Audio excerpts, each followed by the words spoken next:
The scrambled eggs were still warm on the plate when the first explosion tore through the perimeter wall. Ava Carter didn't drop the spatula, didn't scream, didn't run. She just stood there, apron dusted with flour, hands steady as stone, while everyone around her hit the ground. Because 30 seconds ago, she'd been invisible, a ghost behind the serving line. The woman no one saw. But as black smoke poured through the shattered windows and gunfire crackled across the compound, something ancient woke up behind her eyes. 3 years of silence. 3 years of hiding. 3 years pretending she wasn't the most lethal operator her unit had ever produced. Gone.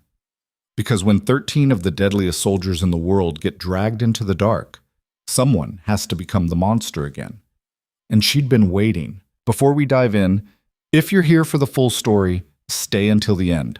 Like this video, drop a comment with your city so I can see how far this story travels. Now, let's begin. Red Mesa Outpost wasn't on any official map.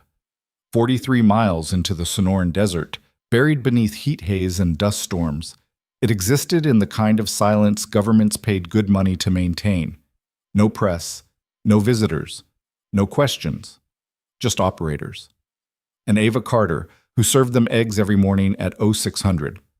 She moved through the kitchen like water, smooth, efficient, unremarkable. Hair pulled back in a regulation bun, eyes down, voice soft when she spoke at all, which wasn't often.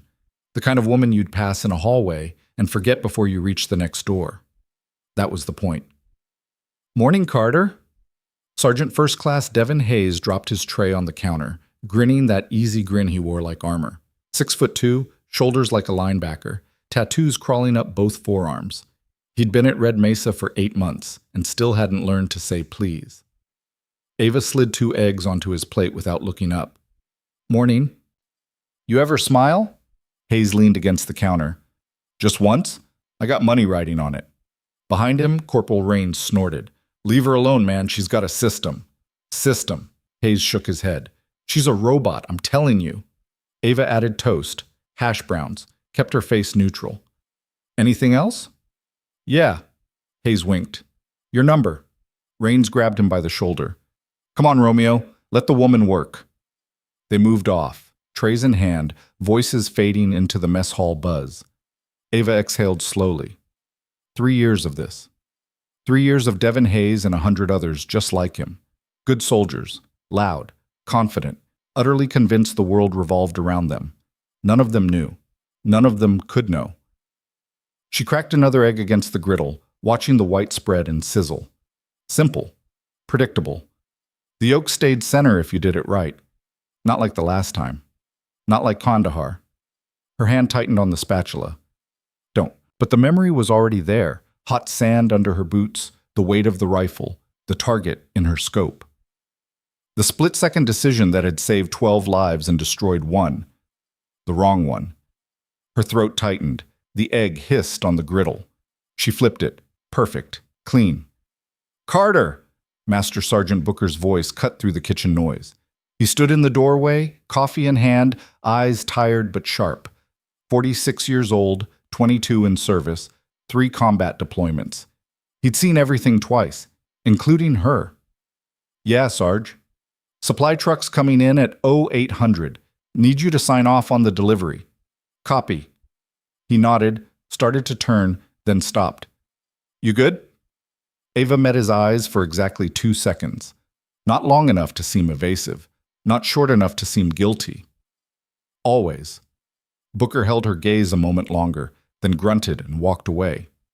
He was the only one who ever asked, the only one who suspected there was something beneath the surface worth asking about. But even he didn't know the truth. At 0547, the kitchen was a machine. Ava worked the line with Miller and Torres, 2 privates young enough to still think the military was an adventure. Miller hummed off-key to whatever was playing in his headphones. Torres talked non-stop about his girlfriend back in Austin. Ava let the noise wash over her. Scrambled eggs, bacon, sausage, toast, hash browns, coffee so strong it could strip paint. Routine. Safe. Boring. Exactly what you wanted. Outside, the sun was just beginning to bleed over the horizon, painting the desert in shades of rust and gold. Beautiful, if you had time to notice. Ava didn't. She watched the exits instead.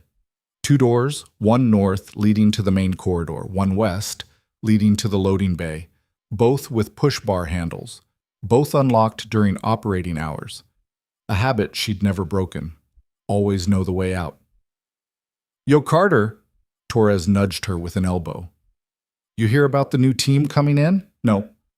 "Classified op?" "Real hush-hush. Booker said they're bunking an echo block." Ava flipped bacon. "Uh-huh. Bet they're Delta, or SEAL Team 6. You think they're—" The lights flickered, just for a second. Miller looked up. "The hell?" Ava's hand froze mid-flip. Power surges didn't just happen at Red Mesa. The base ran on 3 independent generators with automatic failover. If the lights flickered, someone had hit all 3 simultaneously. Her pulse didn't spike. It leveled, cold, mechanical, controlled. Probably just boom. The explosion was distant but unmistakable. A deep, rolling thunder that rattled the walls and sent pans clattering off hooks. Miller stumbled. Torres grabbed the counter. Ava didn't move. She was already calculating. Distance, 800 meters, southwest perimeter. Yield, medium. Breaching charge, not artillery. Shaped, professional. "What the—" Torres's voice cracked. Then the alarm screamed to life. Red lights strobed across the ceiling. The automated voice boomed through speakers embedded in every wall. "Condition red. All personnel report to defensive positions. This is not a drill." Miller ripped off his headphones. "Oh, shit!" Boom. Closer. Much closer. The windows shattered inward. Glass exploded across the kitchen in a glittering wave. Torres hit the floor, hands over his head. Ava turned toward the sound. Through the broken window, she could see smoke rising from the east gate. Flames licking concrete. And beyond that, movement. Fast. Coordinated. Black-clad figures slipping through the breach like shadows poured from a bottle. Not running, advancing. Her chest tightened. This wasn't random. This was surgical. "Carter!" Miller was yelling, face pale. "We gotta move! We gotta—" "Stay down!" Her voice was different now. Flat. Hard. Miller blinked. "What?" But Ava was already moving. She crossed to the north door, cracked it open, scanned the corridor beyond. Empty. No smoke. No gunfire. Yet. Her mind was working triple time now, pulling tactical data from a part of her brain she'd locked away for 3 years. 2 breaches. Coordinated timing. Lights cut first, alarms delayed by 40 seconds. They wanted chaos. They wanted panic. This isn't a raid. It's an extraction. "Carter!" Torres scrambled to his feet. "What are you doing?" She ignored him. Outside, boots pounded concrete. Voices shouted over radios. Somewhere close, an M4 barked 3-round bursts.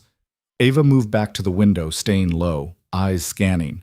The black-clad figures were spreading out now. 6, no, 8 of them visible. Full tactical gear, suppressed weapons. Moving with the kind of precision that came from serious training. Not insurgents, not amateurs, professionals. And they were heading straight for Echo Block. Her blood went cold. Echo Block. Where the strike team bunked. The 13 operators she'd served breakfast to every single morning for 3 years. The ones who joked, who complained about the coffee, who left tips even though they weren't supposed to. Hayes, Raines, Booker, Chen, Dalton. All of them. No. The word came out before she could stop it. Miller stared at her. What? But Ava was already watching the assault unfold. The attackers moved like water through the compound, flowing around resistance, bypassing hard points, targeting only Echo Block. 3 soldiers tried to intercept them near the armory. Gunfire cracked. The soldiers dropped. Not dead. Sedated. Ava's stomach turned. They're not here to kill. They're here to take. It lasted 7 minutes. 7 brutal, efficient, impossibly precise minutes. Ava watched through the window as the strike team fought back, pouring out of Echo Block in various states of readiness, weapons up, training kicking in. Hayes was in the lead, shirtless, sidearm barking. Raines covered his 6. Chen moved left, trying to flank, but the attackers were ready. Flashbangs detonated. Smoke grenades hissed. The strike team's formation collapsed under overlapping fire. Rubber rounds, darts, tranquilizers. One by one, they went down. Not killed. Captured. Ava's hands curled into fists. She watched as zip ties were slapped on wrists, as hoods were pulled over heads, as 13 unconscious bodies were dragged toward waiting vehicles, blacked out SUVs that had rolled in through the breaches like they owned the place. The base was still fighting. Gunfire echoed from the west gate. Someone had gotten to the armory. But it didn't matter. The attackers had already won. By the time backup arrived, the SUVs were gone, vanished into the desert like ghosts. Ava stood frozen, glass crunching under her boots, the smell of smoke and burned rubber thick in her lungs. Behind her, Miller was on the radio, voice shaking. Need medical at Echo Block. Multiple casualties. Repeat. Torres sat against the wall, staring at nothing. But Ava wasn't looking at them. She was staring at the empty space where Hayes had fallen, where Booker had fought, where 13 of the best operators in the world had been taken like trophies. And for the first time in 3 years, the things she'd buried came clawing back to the surface. Cold, sharp, furious. The base went into lockdown. Medics swarmed. Command descended. Officers barked orders while tech teams worked frantically to restore systems and review footage. Ava moved through it all, like a ghost. She answered questions when asked, gave her statement, kept her voice calm. But inside, something was shifting, realigning, waking up. At 900, she walked back to the kitchen. Glass still littered the floor, pans still hung crooked. The eggs she'd been cooking were burned black on the griddle. She turned off the heat. Then she stood there, staring at her reflection in the stainless steel prep table. Flour on her apron, hair still in a bun, eyes still soft. No, not soft. Not anymore. She reached up slowly and pulled the apron over her head, folded it, set it on the counter. Beneath the industrial freezer in the back corner, past the flour sacks and the canned vegetables, her fingers found the seam. A panel. Loose. She pried it open. Inside was a case. Small, matte black, sealed with a fingerprint lock she hadn't touched in 3 years. Her hand hovered over it. You don't have to do this. But Hayes's face was in her mind. Raines's laugh. Booker's quiet nod every morning. Yes, you do. She pressed her thumb to the scanner. It beeped, clicked, opened. Inside a compact Glock 19, 2 magazines, a folding knife with a blade that had tasted blood in 4 countries, and a small laminated card with a phone number she'd memorized and never called. Ava stared at the contents for a long moment. Then she reached in and picked up the knife.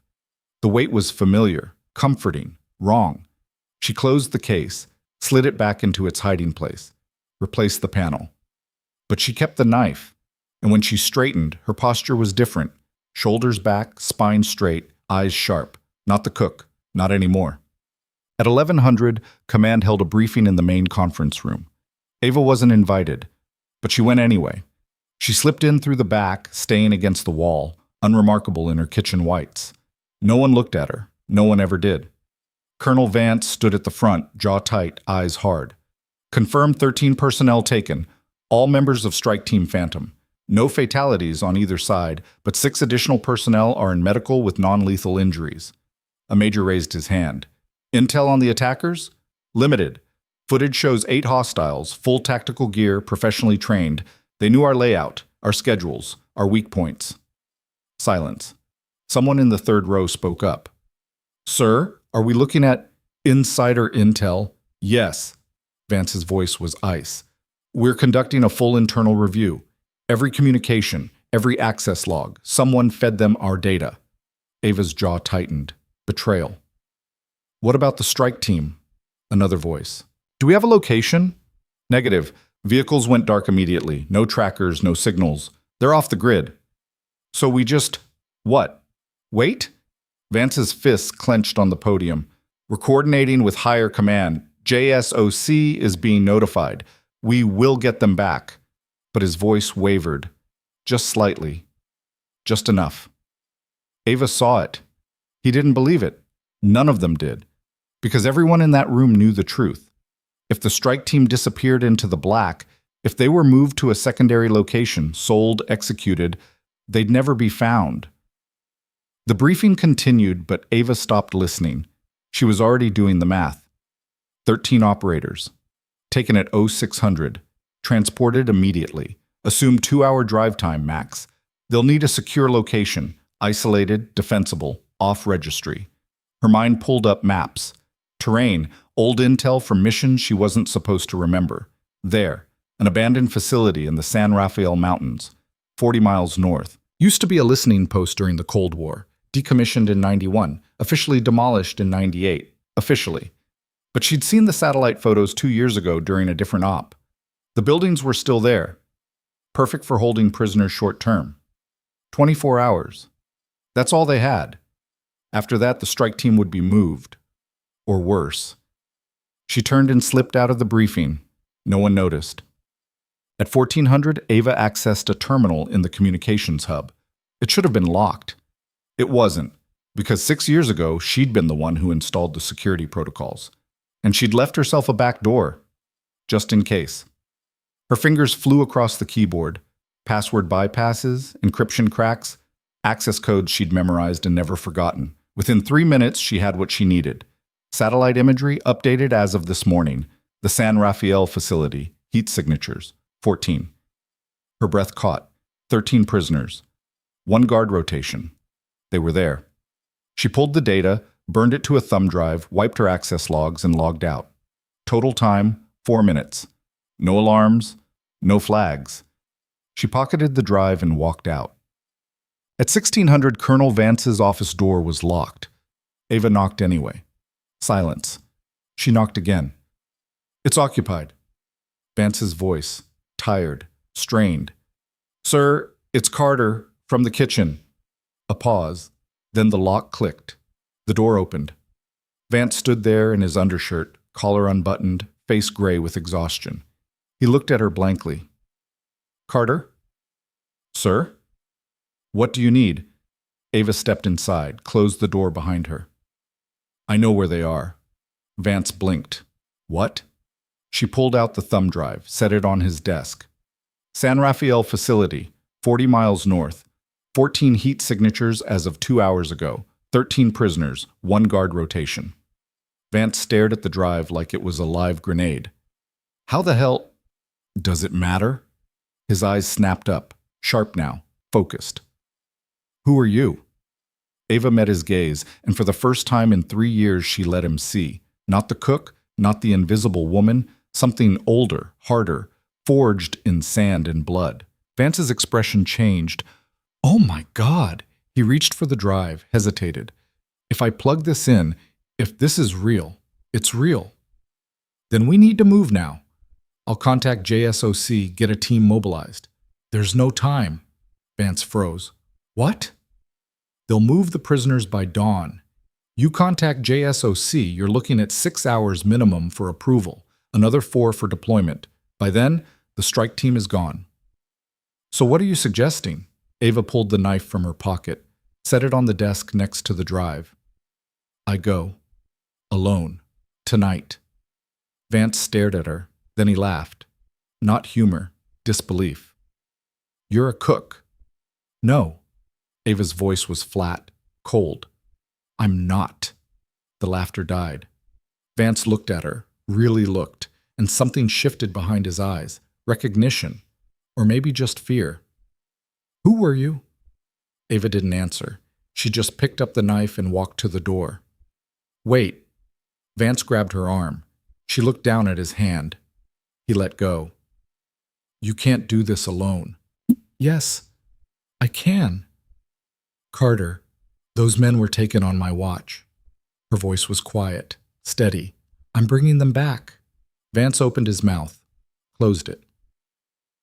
Ava could see the war playing out behind his eyes. Protocol versus pragmatism, chain of command versus reality. Finally, he exhaled. If you get caught, I won't. If you fail, I won't. If you die, then you never saw me. Silence. Vance looked at the thumb drive, at the knife, at her. Then he nodded, once. Go. Ava turned. Carter. She stopped. Bring them home. She didn't answer. She just walked out. At 1900, the sun dipped below the horizon, painting the desert in blood and shadow. Ava stood in her quarters, a small, sparse room she'd barely decorated in 3 years. Bed, footlocker, one photo on the wall. She looked at it now, a younger version of herself, uniform pressed, eyes bright, surrounded by her first team, before Kandahar, before the choice, before everything went wrong. She pulled the photo off the wall, stared at it. Then she tucked it into her pocket, opened the footlocker. Inside, gear she'd kept but never expected to use again. Tactical pants, combat boots, a black long-sleeve shirt, gloves. She dressed slowly, methodically. Each piece of clothing felt like armor sliding back into place. When she laced the boots, muscle memory took over. Double knot, tight, no slack. When she pulled on the gloves, her hands stopped shaking. When she stood and looked in the mirror, the cook was gone. Completely. In her place stood someone else, someone dangerous, someone who'd been asleep for 3 years. And now she was awake. Ava grabbed a small pack, loaded it with water, protein bars, the Glock, extra magazines, the knife. Everything else she left behind. At 2000, she walked out of Red Mesa Outpost through the west gate. No one stopped her. No one saw. Because she'd spent 3 years being invisible. And tonight, that was exactly what she needed to be. The desert stretched before her, endless, cold, unforgiving. Somewhere out there, 13 men were waiting. 13 men who had no idea help was coming. 13 men who thought they were already dead.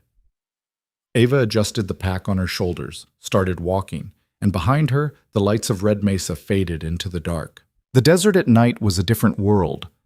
Ava moved through it like she'd never left, boots finding purchase on loose rock, eyes adjusting to the moonless dark, breathing controlled and silent.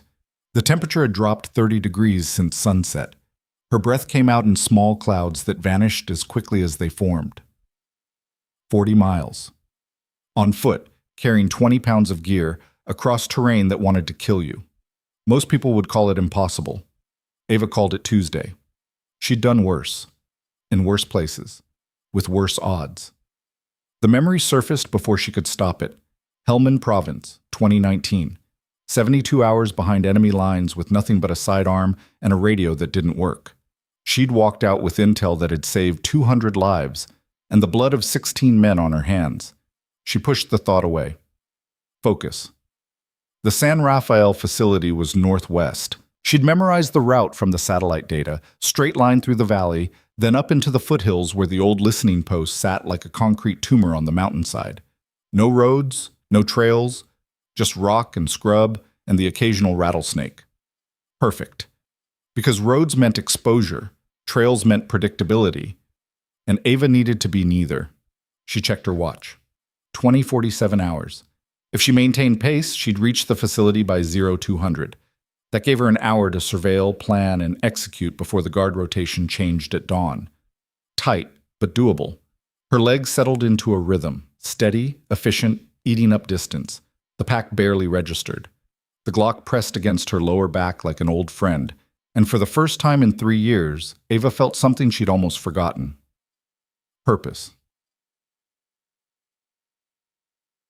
At 22:30, she stopped. Not because she was tired, because something was wrong. She crouched low, scanning the darkness ahead. The valley had narrowed, funneling into a rocky defile between two ridges. Natural choke point, perfect ambush terrain. Her instincts were screaming. She waited. 1 minute. 2. Then she saw it. A faint red glow just for a second, 20 meters ahead on the left ridge. Cigarette. Someone was up there, watching the approach. Ava's jaw tightened. Perimeter security. The attackers weren't amateurs. They'd posted sentries along the likely routes. Smart, but not smart enough because they were expecting a convoy, a strike team, something loud and obvious. Not a woman alone in the dark. Ava moved right, staying low, using the shadows. She circled wide, giving the sentry a 100-meter berth, moving over broken ground that would have twisted an ankle if she'd been careless. She wasn't. 10 minutes later, she was past him.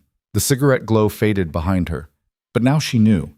This wasn't just a holding operation. This was fortified, which meant whoever had taken the strike team wasn't planning to ransom them. They were planning to keep them. Ava's pace quickened. At 0147, she saw the facility. It sat on a plateau carved into the mountainside. 3 low concrete buildings arranged in a U-shape around a central courtyard. Razor wire along the perimeter. Floodlights dark. 2 vehicles parked near the main entrance. From her position on the ridge above, Ava had a clear view. She pulled out a small monocular and scanned. No visible sentries outside, but she counted 4 heat signatures through the windows, 2 in the main building, 1 in each of the flanking structures. And in the center building, in what looked like a basement level, 13 signatures, clustered together. Her chest tightened. There. She swept the monocular across the compound again, slower this time, cataloging every detail. Generator shed on the east side. Still running, she could see the exhaust shimmer. Satellite dish on the roof. Active. Single entry point at the main gate. No secondary exits visible. Guard rotation every 2 hours, if they were running standard protocols. Which meant she checked her watch, 19 minutes until the next shift change. Not enough time to breach, extract, and exfil. But enough time to get inside. Ava collapsed the monocular and studied the approach. Direct assault was suicide, even for her. But stealth? Stealth was what she did best. She pulled the Glock, checked the chamber, and started down the ridge. The perimeter fence was 12 feet of chain link topped with razor wire. Ava crouched in the shadows 15 feet away, watching. No motion sensors visible. No cameras. Just the wire and the fence. Old school. Overconfident. She waited until the guard in the east building moved past the window, then sprinted forward. At the fence, she didn't hesitate. She pulled wire cutters from her pack and started working. Quick, precise cuts at the base, folding the chain link up to create a gap just wide enough to slip through. 30 seconds. She was in. Ava dropped flat, scanning for movement. Nothing. The courtyard was empty. Silent. Too silent. Her instincts prickled. Something's off. But there was no time to puzzle it out. She moved toward the main building, staying low, using the vehicles for cover. When she reached the entrance, she tested the door. Unlocked. Ava froze. Why? A facility this secure, in the middle of nowhere, holding 13 high-value prisoners. And the front door was unlocked? Her mind raced through possibilities. Trap. Oversight. Arrogance. None of them good. But Hayes was inside. Booker, Raines, all of them. And she was out of time. Ava pulled the door open, slipped inside. The interior was exactly what she expected. Cold War architecture, concrete walls, flickering fluorescent lights that hummed like dying insects. The air smelled like mold and diesel fuel. She moved down the main corridor, Glock up, every sense screaming. Voices ahead, male, casual, speaking English with Eastern European accents. Told you, Dmitri never checks the perimeter. Lazy bastard. He's gonna get us all killed. Relax. No one's coming. Americans don't even know we're here. Ava pressed herself against the wall, breathing controlled. 2 guards, 20 feet ahead, around the corner. She could go around, find another route, or... She holstered the Glock, pulled the knife, and moved, silent as death. The first guard never saw her. She came around the corner low and fast, blade punching up under his ribs, angled to miss the vest, piercing lung and diaphragm. He gasped, tried to, but she clamped her other hand over his mouth and lowered him to the floor as his legs gave out. The second guard turned. Yuri? Ava was already moving. She closed the distance in 2 steps, drove her shoulder into his solar plexus, sent him stumbling backward into the wall. He tried to bring his rifle up, too slow. She grabbed the barrel, twisted, broke his grip, and slammed the stock into his temple. He dropped. Out cold. Not dead. Ava zip-tied his wrists behind his back, gagged him with his own belt, and dragged him into a side room. Closed the door. Total time, 11 seconds. She wiped the blade on her pants and kept moving. Down. The facility was a maze, Corridors branching off corridors, rooms that went nowhere, stairwells that doubled back on themselves. But Ava had studied the layout. She knew where the basement access was. East wing, third door on the left. She found it. The door was steel, locked, reinforced. She pulled a small tension wrench and pick from her pocket, tools she'd carried for 6 years and used more times than she could count. 30 seconds later, the lock clicked. Ava pulled the door open. Stairs descended into darkness. She listened. Nothing. Then, faint from below, a voice. Hayes. Telling you, they're not coming. We're dead. Shut up. That was Booker, strained, exhausted, but still in command. They'll come. Yeah? When? We've been here 9 hours, Sarge. 9. No rescue, no contact, nothing. I said, shut up. Ava's chest ached. She started down the stairs. The basement was one large room, concrete floor, exposed pipes overhead, a single bulb hanging from a wire, and 13 men. They sat against the far wall, hands zip-tied behind their backs, hoods pulled over their heads, blood on the floor, bruises visible on exposed skin. But alive, all of them. Ava scanned the room, one guard, sitting at a table near the door cleaning a rifle. He hadn't heard her come down. She raised the Glock, aimed, and then Hayes spoke. I'm just saying, if they wanted to ransom us, they would have made contact by now. So what are we? Bargaining chips? Trophies? Hayes. Booker's voice was low, warning, not helping. I'm just... The guard stood. Quiet. He crossed to Hayes, grabbed the hood, yanked it off. Hayes blinked in the light, face swollen, lips split. The guard backhanded him. Hayes' head snapped sideways, and Ava pulled the trigger. The shot was impossibly loud in the enclosed space. The guard's head jerked back. He collapsed. For 3 seconds, no one moved. Then Booker's voice cut through the ringing silence. Whoever just did that, identify yourself. Ava stepped into the light, pulled back her hood. Hayes stared. Carter? Booker's head lifted. Even with the hood still on, she could feel his gaze locking onto her. What the? How did you? Ava crossed to him, pulled the hood off. He looked up at her, eyes bloodshot, face bruised, but sharp. Always sharp. And for the first time, she saw recognition click into place. Not of the cook, of something else. Who are you? His voice was quiet, almost reverent. Ava cut his zip ties. Someone who hoped she wouldn't have to do this again. She moved to the next man, then the next, cutting ties, pulling hoods. Faces she knew. Faces she'd served eggs to every morning, now staring at her like she'd descended from the ceiling on a rope of light. Rains rubbed his wrists. Carter, you're... Yeah. But you're the... I know what I am. Hayes struggled to his feet, swaying. How did you even... Later. Ava handed Booker the dead guard's rifle. We need to move, now. Booker checked the chamber, nodded. How many hostiles? I counted 4 signatures, dropped 2 getting in, 1 here. That leaves 1. 1 we know about. Yeah, Chen limped forward. What's the exfil plan? Ava met his eyes. Walk out the front door. Hayes laughed. It was half hysteria. That's it? That's the plan? You got a better one? Silence. Booker stepped between them. Weapons? 1 rifle, my sidearm, knives if we're desperate. Against how many? However many are left. Booker's jaw worked. Then he turned to the team. You heard her. We move fast. We move quiet. Anyone too injured to walk gets carried. No one gets left behind. Heads nodded.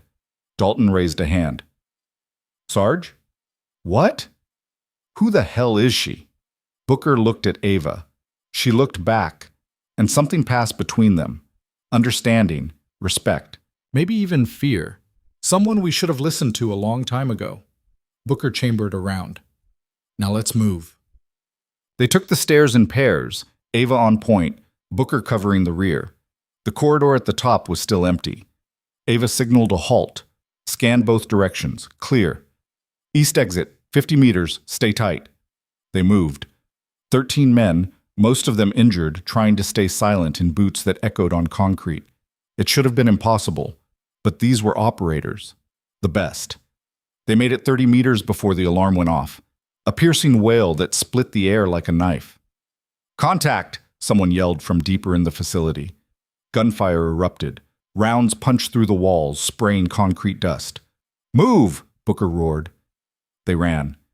Ava led them through the maze, left, right, straight, navigating by memory and instinct. Behind them, boots pounded. Voices shouted in Russian. They burst through a side door into the courtyard. Floodlights blazed to life, and there, blocking the gate, were 6 men, full tactical gear, rifles up, spread in a firing line. The strike team skidded to a halt. Hayes swore. Booker raised his rifle, and the man in the center stepped forward. He was tall, broad-shouldered, face hidden behind a balaclava, but when he spoke, his voice was smooth, confident, American. "Well, this is unexpected." Ava's blood ran cold. She knew that voice. "You should have stayed in the kitchen, Carter." Her finger tightened on the trigger. "Garrett!" The name came out like poison. The man pulled off his balaclava, and there he was. Captain Daniel Garrett, former Delta, former brother-in-arms, former friend. The man who'd stood beside her in Kandahar, who'd held the line when everything went wrong, who'd promised they'd never speak of it again. Now standing in front of her with a rifle pointed at her chest. "Surprise," he said. Hayes looked between them. "You two know each other?" "Oh, we go way back." Garrett's smile was cold. "Don't we, Reaper?" The nickname hit like a fist. Reaper. The call sign she'd buried. The identity she'd burned. The ghost everyone thought was dead. Booker's head snapped toward her. "Reaper? As in..." "Yeah." Garrett's smile widened. "As in the Reaper. The ghost of Kandahar. The woman who dropped 16 hostiles in one night with nothing but a knife and a dream." He tilted his head. "I heard you retired. Went soft. Started flipping eggs." Ava said nothing. "And yet here you are," Garrett gestured at the strike team. "Playing hero. Again, you never could help yourself, could you?" "Let them go, Garrett." "Can't do that." "Why?" "Because they're worth more alive than dead, and I've got buyers lined up from here to Moscow." Hayes stepped forward. "You're selling us?" "Selling you? No." Garrett's eyes gleamed. "Selling your intel, your training, your operational knowledge. You think JSOC just teaches anyone to do what you do? You're walking encyclopedias of classified tactics, and certain interested parties are willing to pay top dollar for access." Rain spat. "You're a traitor." "I'm a businessman." "You're dead," Ava said quietly. Garrett's smile faded. "You really think you can take all 6 of us? You've got, what, 1 rifle and a pistol? Against this?" He gestured to his team. "You're outnumbered, outgunned, and out of time." Ava met his eyes and smiled. It was a terrible smile. The smile of someone who'd walked through hell and come out the other side holding the devil's hand. "I've had worse odds." Garrett's face darkened. "Last chance, Carter. Drop the weapon. Walk away. I'll even let you live, for old time's sake." "No." "No?" "I'm taking them home." "Over my dead." Ava moved. She fired twice, center mass on the man to Garrett's left. He dropped. Then everything exploded. The courtyard erupted in gunfire. Muzzle flashes lit the dark like lightning. Rounds screamed through the air. Booker returned fire. Hayes grabbed a fallen rifle. Chen and Rains dove for cover behind the vehicles. Ava was already moving, sliding left, flanking, putting rounds into targets with mechanical precision. 1, 2, 3. Bodies dropped. But Garrett was moving too, fast, trained, dangerous. He put 3 rounds into the ground where she'd been standing half a second ago. "Suppressing fire!" Booker yelled. The strike team opened up, a wall of lead that forced Garrett's men back. Ava used the cover to reload. Her hands moved on autopilot. Eject, load, chamber, aim, muscle memory from 1,000 firefights. She came around the vehicle low. Garrett was waiting. They fired simultaneously. His round clipped her shoulder. Hers took him in the vest. Both staggered. Garrett recovered first. He charged, closed the distance before she could aim again, and slammed into her like a freight train. They went down hard. Ava lost the Glock. It skittered across concrete. Garrett's fist came down. She blocked, countered. Her knuckles split against his jaw. He grabbed her throat, squeezed. I tried to give you a way out. Ava couldn't breathe, couldn't speak. Her vision started to gray, but her hand found the knife on her belt. She pulled it, drove it into his thigh. Garrett screamed, released her. Ava rolled away, gasping, coughing, vision swimming. Garrett yanked the knife out. Blood poured. You... Booker's rifle barked. The round took Garrett in the shoulder. He spun, fell, and the fight went out of him. Around the courtyard, silence fell. Garrett's men were down. All of them. The strike team stood, battered, bleeding, but alive. Ava climbed to her feet, shoulder screaming. She walked to Garrett. He looked up at her, teeth red with blood. You should have stayed dead, he wheezed. So should you. She pulled her Glock from where it had fallen, aimed. Garrett closed his eyes, and Ava pulled the trigger. Click, empty. She stared at the weapon, then at Garrett. He started laughing, a wet, broken sound. Can't even finish it, still soft. Ava dropped the Glock, pulled the knife from his leg, and pressed it against his throat. Tell me who else is involved. Go to pit. She pressed harder. Blood welled. Names. Garrett's eyes widened. You're bluffing. Am I? He searched her face, and whatever he saw there made him pale. 3 others. All contractors. Petrov, Singh, Kozlov. They're running the network, moving prisoners, selling intel. Where? I don't... The blade bit deeper. Where, Garrett? Facility in Nevada, off Route 95, near Tonopah. Ava held his gaze for 3 long seconds. Then she stood. Booker appeared beside her. What do you want to do with him? Ava looked down at Garrett, bleeding, broken, finished. Leave him for the authorities. He'll talk, sell us out. Let him. She turned away. Hayes limped forward. Carter, Ava, whoever you are. That was... He didn't finish. Couldn't. Ava picked up her Glock, reloaded. We need to move. Reinforcements could be coming. Booker nodded. Vehicles? 2. Keys probably on the bodies. Raines found them. Tossed them to Chen. Everyone load up. Anyone too injured rides in back. They moved quickly. Professional, efficient, despite the injuries. Within 3 minutes, both vehicles were running. Ava climbed into the passenger seat of the lead vehicle. Booker took the wheel. As they pulled out of the compound, she looked back. Garrett was still lying there in the courtyard. Alone. Bleeding. Watching them leave, she turned forward and didn't look back again. Well, they drove in silence for the first 10 miles. Then Booker spoke. Reaper. Ava didn't respond. I thought that was a legend. A ghost story operators told to scare each other. It was. Was? I buried her. Why? Ava stared out at the dark desert rushing past. Because she scared me, too. Booker was quiet for a long moment. Then, thank you for coming after us. Don't. Why not? Because I'm the reason you were taken in the first place. Booker frowned. What? Garrett knew me, knew what I was. He wouldn't have hit Red Mesa if I wasn't there. That's true. Ava's voice was flat. He wanted to draw me out. And it worked. So you're saying this is your fault? Yes. Booker's hands tightened on the wheel. With respect, ma'am. That's the dumbest thing I've ever heard. Ava looked at him. Garrett's a traitor, Booker continued. He sold us out, him, not you. And if you hadn't come, if you hadn't done what you did, we'd be in a hole somewhere waiting to die. He glanced at her. So yeah, I'm saying thank you. Whether you like it or not.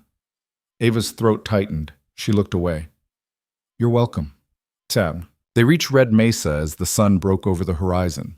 The base was on high alert, guards at every entrance, vehicles blocking the gates. But when they saw the 2 stolen SUVs approaching, when they saw who was inside, The gates opened, and 13 ghosts came home. The medical bay was chaos. Doctors and nurses swarmed the strike team the moment the vehicles stopped, pulling wounded men from seats, shouting orders, wheeling gurneys across concrete. IV lines went in. Vitals were checked. Blood was drawn. Ava stood to the side, watching. Her shoulder throbbed where Garrett's round had clipped her. Blood had soaked through her shirt, dried sticky against her skin. But she didn't move toward the medics. She just watched. Hayes was arguing with a nurse about whether he needed stitches. Raines sat on a gurney, head in his hands. Chen limped past on someone's shoulder. All of them alive, breathing, home. Carter? She turned. Colonel Vance stood behind her, face gray with exhaustion but eyes sharp. Behind him, 3 MPs flanked a figure in handcuffs. Captain Daniel Garrett. They'd picked him up an hour after Ava's team had left, still bleeding in the courtyard, barely conscious. Now he stood there, shoulders slumped, face pale, looking like a man who'd already accepted his fate. Their eyes met. Garrett's mouth twisted into something that might have been a smile. "Guess you didn't leave me after all." Ava said nothing. Vance stepped between them. "Take him to holding. Isolation. No contact." The MPs dragged Garrett away. He didn't resist. As he passed Ava, he spoke quietly, so quiet only she could hear. "This isn't over." Then he was gone. Vance exhaled slowly. "Debrief. My office. 20 minutes. Sir? That's an order, Carter." He walked away before she could argue. Ava stood alone in the chaos, shoulder bleeding, hands still shaking from adrenaline. And for the first time since this started, she let herself feel it. Exhaustion, pain, relief, fear. Because Garrett was right. This wasn't over. Vance's office looked like a bomb had gone off. Papers covered every surface. Monitors displayed satellite feeds, personnel files, incident reports. 3 empty coffee mugs sat on the desk beside a half-eaten sandwich. The colonel sat behind it all, looking 10 years older than he had yesterday. Ava stood at attention. At ease. Vance gestured to a chair. "Sit." She sat. He studied her for a long moment, really looked at her, like he was seeing someone completely different from the woman who'd served him breakfast 3 days ago. "Ava Carter." His voice was flat. "That's not your real name, is it?" "No, sir." "What is?" "Classified." Vance's jaw tightened.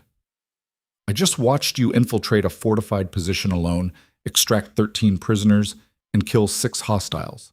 I think I've earned the truth." Ava met his eyes. "Captain Ava Reyes, former Delta Force, Detachment 1 Charlie, service number classified, discharged under sealed orders in 2021. Vance leaned back. "Reyes, not Carter. Carter's my mother's maiden name." "And Reaper?"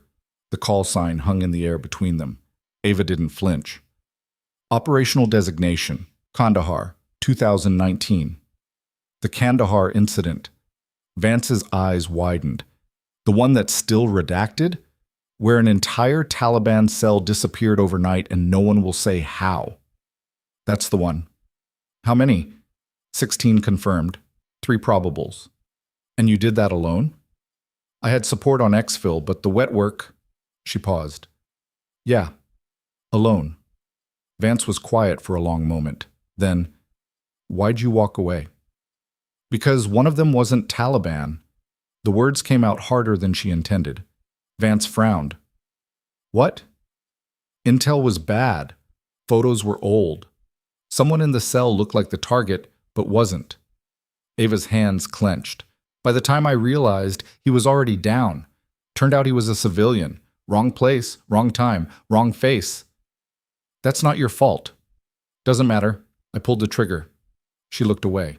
"Command buried it, gave me a medal, told me to keep quiet. But I couldn't..." Her voice cracked. "I couldn't keep doing it, so I requested discharge. They granted it, sealed my file, and I disappeared. Into a kitchen." "Into a kitchen." Vance rubbed his face. "And Garrett?" "He was there. Kandahar, my spotter. He saw the whole thing." Ava's jaw tightened. "Afterward, he said it didn't matter. that we did what we had to do, but I think that's when he started to break. So he goes from Delta operator to human trafficker. Money, power, maybe revenge. Ava shook her head. Doesn't matter why. What matters is he had help, inside help. Vance sat forward. Explain. The attack on Red Mesa was too precise. They knew our layout, our schedules, our weak points. Garrett couldn't have gotten that alone. She pulled the thumb drive from her pocket, set it on the desk. I pulled access logs before I left. Someone's been feeding intel for months. Vance stared at the drive like it was a live grenade. You're telling me we have a mole?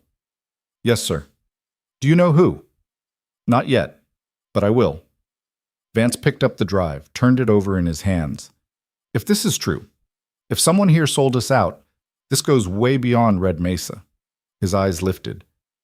Garrett mentioned other facilities, other prisoners. Nevada, off Route 95, near Tonopah. You believe him? He was bleeding out. People tell the truth when they're dying. Vance nodded slowly, then he stood.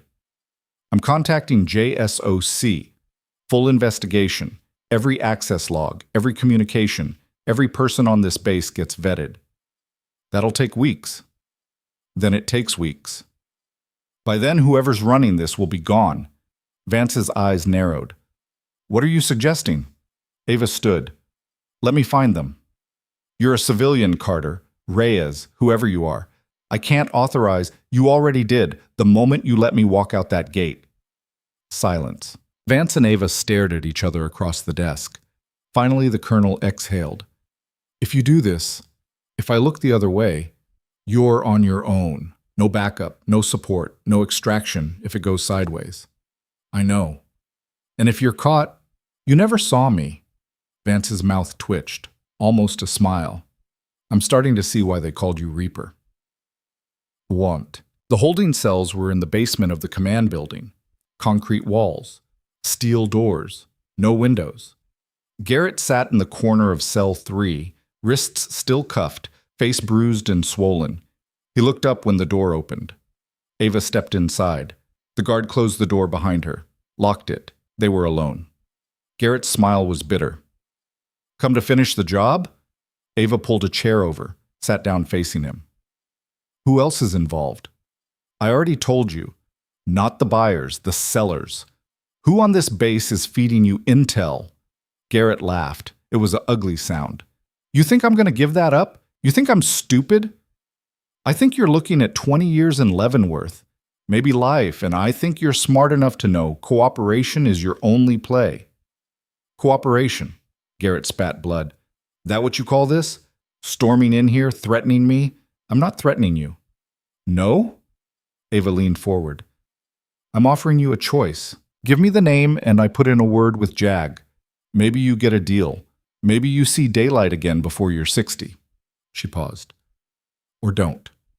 And spend the rest of your life in a cell wondering if it was worth it. Garrett's eyes searched hers. You'd really do that? After everything? I don't forgive you, Garrett. I don't even like you anymore. But I need that name more than I need revenge. He was quiet for a long time. Then, what if I tell you and you can't stop them anyway? Then at least I tried. Garrett's laugh was softer this time, almost sad. You always were too damn noble for this work. He shifted, cuffs clinking. Major Philip Cross, operations officer, been here 18 months. He's the one who passed the intel. Ava's stomach dropped. Cross? Yeah. Surprised? She was. Major Cross was quiet, competent, unremarkable. Exactly the kind of person who could operate unnoticed for months. Why'd he do it? Same reason anyone does anything. Garrett shrugged. Money. $500,000 up front. Another $1 million on delivery. For a guy making $70K a year, that's life-changing. Ava stood. Garrett looked up. What are you going to do? What I should have done in Kandahar. Which is? She didn't answer, just walked to the door. Knocked. The guard opened it. Ava stepped out. Behind her, Garrett called out. Hey, Reaper. She stopped, didn't turn. You were right, back then, about the civilian. It wasn't your fault. Intel was bad. Command screwed up, not you. Ava's hand tightened on the door frame. But you still pulled the trigger, Garrett continued quietly. Same as me. Same as all of us. So maybe we're not so different after all. Ava looked back over her shoulder. We're nothing alike. Why? Because you feel guilty and I don't? No. Because when I realized what I'd become, I stopped. She walked away. Major Philip Cross lived in officer housing, a small duplex on the north side of the base. Ava watched it from across the street, hidden in the shadows of the motor pool. Lights on in the living room, curtains drawn, no movement visible. She checked her watch. 22:47 hours. Late enough that most of the base was asleep.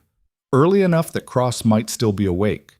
She'd spent the last 3 hours preparing. Pulled Cross's file. Read his service record. Learned his patterns. He was divorced. No kids. No close friends on base. Kept to himself. Perfect profile for someone with secrets. Ava crossed the street. At the door, she didn't knock. She picked the lock, smooth, practiced, silent, and slipped inside. The interior was sparse, functional, a couch, a TV, empty beer bottles on the coffee table, and voices coming from the back room. Ava moved toward them, Glock drawn. I don't care what Garrett told you. The operation's compromised. We need to shut it down. Cross's voice, strained, angry. Someone else responded, a woman, voice cold and clipped. Shutting down costs money. Money our clients have already paid. Then refund them. That's not how this works. Then how does it work? Because from where I'm standing, we just lost our primary asset and 13 high-value targets. That's not sustainable. Ava reached the door, cracked it open. Cross stood with his back to her, phone pressed to his ear. Alone. I want out, he said quietly. Transfer the money. Close my accounts. I'm done. The woman's laugh was sharp. You think you can just walk away? Watch me. Major Cross, let me be very clear. You signed a contract. You took our money. You work for us until we say otherwise. I quit. You quit when we put a bullet in your head. Until then, you do what you're told. A pause. The Nevada facility is still operational. We have buyers lined up. You will provide updated security protocols for the next extraction. No. Excuse me? I said no. Find someone else. There is no one else. You're in this deep. And if you try to run, if you try to talk, we will burn you. Your career, your freedom, your life. Do you understand? Cross's shoulders slumped. Yes. Good. I'll send the details tomorrow. Don't disappoint me. The line went dead. Cross stood there staring at the phone. Then he threw it across the room. It shattered against the wall. Ava stepped through the door. Bad day? Cross spun. His hand went for the sidearm on his hip. Ava's Glock was already aimed at his chest. Don't. He froze. Carter? Sit down, Major. What are you? How did you? I said sit. Cross sat. Ava kept the weapon trained on him, scanning the room. No one else. No weapons within reach. Who was on the phone? Don't lie to me. I heard everything. You're working with the people who took the strike team, who tried to sell them, who got 6 people killed. Her voice was ice. So I'll ask again. Who was on the phone? Cross's face was gray. You don't understand. Then make me understand. He looked at the gun, at her. Then his shoulders sagged. Her name's Volkov, Katya Volkov. She runs the network. Garrett was just an asset. She's the one pulling the strings. Where? I don't know. She never gave locations. Just called, gave orders, transferred money. How much did she pay you? Cross's jaw tightened. $500,000? For what? Intel, security protocols, personnel rosters, anything she asked for. He looked away. I didn't know what it was for. Not at first. She said it was corporate espionage, industrial stuff. By the time I realized, you were in too deep. Yeah. Ava lowered the gun slightly. The Nevada facility? Where is it exactly? I told you I don't. She raised the gun again. Okay. Cross held up his hands. It's off Route 95, near Tonopah. Old mining site. Abandoned since the 90s. She's using it as a staging area. For what? Prisoners. Intel. Equipment. Whatever she needs moved quietly. He swallowed. There's another extraction planned. 3 days from now. Different base. Same playbook. Ava's blood ran cold. Which base? Fort Carson, Colorado. Strike Team Vanguard. How many operators? 16. 16 more soldiers. 16 more lives. Ava's grip tightened on the Glock. You're going to help me stop it. Cross blinked. What? You heard me? You're going to give me everything. Contacts, locations, schedules. And then you're going to call Volkov and tell her the next extraction is a go. Are you insane? She'll kill me. She's going to kill you anyway. At least this way you die with a clear conscience. Cross stared at her. Then he laughed. A broken, desperate sound. You really are the Reaper, aren't you? Ava didn't answer. She just waited. Finally, Cross nodded. What do you need? Mats. They worked through the night. Cross pulled files, drew maps, wrote down every contact he had, every protocol he knew, every piece of intel Volkov had ever requested. By 0400, Ava had a complete picture. The network was massive. Volkov had assets in 6 countries, buyers in 12 more, and operations running on 4 continents. Red Mesa wasn't the first base she'd hit. It was the 5th. Ava stared at the map Cross had drawn, red pins marking each location. How long has this been running? 2 years, maybe longer. And no one noticed? She's careful. Targets isolated units, small teams, people who won't be missed right away. Cross rubbed his face. By the time anyone realizes they're gone, the trail's cold. Until now. Until now. Ava gathered the files. What about the Nevada facility? How many prisoners? Last count was 37. Mix of operators, contractors, intel personnel, all high value. 37 people. 37 lives hanging in the balance. Defenses? Heavy, armed guards, surveillance, automated systems. She's paranoid. Good. Paranoid people make mistakes. Cross looked at her.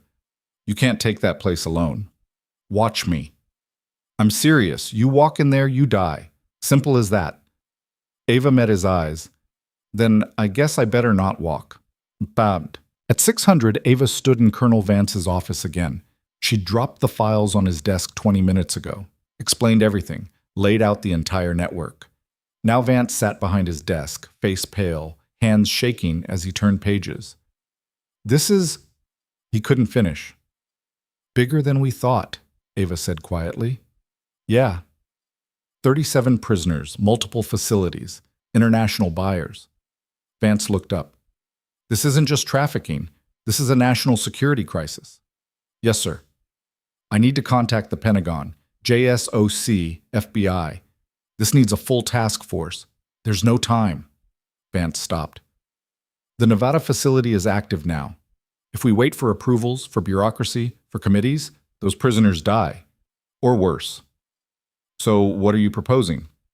I go in, tonight, extract as many as I can, burn the place to the ground. Alone? I work better alone. Vance stood, paced, ran his hands through his hair.